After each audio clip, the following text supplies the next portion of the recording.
Интернет желесіндегі сайттардан алынған ақырқы маалыматтар менен назарыңыздарда сайт хабар түрмөгү. Студияда Абдумалик Базарбаев, саламатсыздарбы?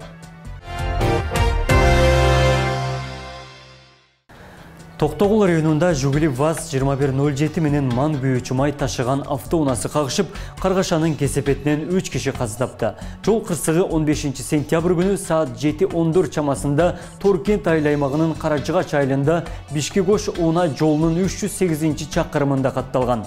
Каргашанын айынан Жигулидеги 3 эркек киши мүрт кеткен. Куткаруучулар менен милиционерлер аларды тез жардам унаасы менен Токтогул райондук ооруканасынын өлүкканасына өткөрүп беришти. Каза болгон жарандардын өздүгү такталууда. 14 сентябрда Ош шаарында жол тескөөчүлөр мас абалдагы жүргүнчүгө чара колдонууга аргасыз болгон. Социалдык тармактагы Ош шаарындагы көчөлөрдүн биринде милициянын кайгыл кызматынын кызматкерлери эркек адамды муунтуп жатат деген тасма тараган. Ош шаардык ички иштер башкармалыгынын милициянын кайгыл кызматынын басма сөз кызматынын маалыматы боюнча 14 сентябрда кечинде чакыруу түшүп, жол тескөөчүлөр барган. Айдоочу кызыл чырактан өтүп кеткен үчүн токтотулган. Айдоочу соо болгон. Ал эми унаанын ичиндеги жүргүнчү мас абалда болуп, милиция кызматкерлеринин ишине тоскоолдук жаратышкан. Кызматкерлер мыйзам чегинде чара көрүүгө аргасыз болгон деп айтылат маалыматта.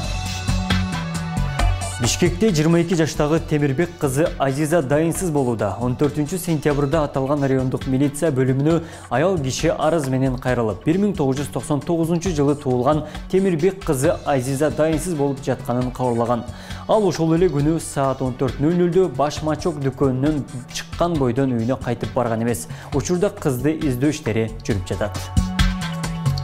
Олимпиада оюндарынын күмүш медалинин ээси Айсулуу Тыныбекова шылуундар анын аты жазылган фейк аккаунт ачып алганын айтып чыкты.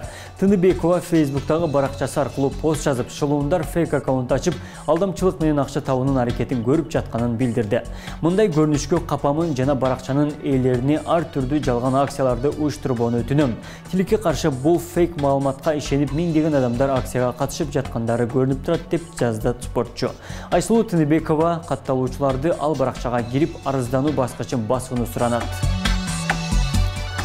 Орусиялык саясатчы Владимир Жириновский шайлоо алдындагы теледебаттардын биринде сүйлөп жаткан учурда аз жерден шымы шыпырылып кете жаздады. Окуянын тасмасы социалдык тармактарга тарап кызуу талкууга алынууда. Теледебат учурунда Владимир Жириновский коммунисттерди ачуусу менен бирден-бир санап жаткан. Ошол учурда анын шымы чечилип шыпырылып кете жаздаган. Бирок ал шымын дароо кармап калганга жетишкен. Андан соң шымданып сөзүн уланткан. Интернет желесиндеги маанилүү болгон сайт кабардын топтомун жыйынтыктайбыз. Эсиңиздерге сала кетсек, жогоруда айтылган маалыматтар Ош ТВнын көз карашын толук чагылдырбайт.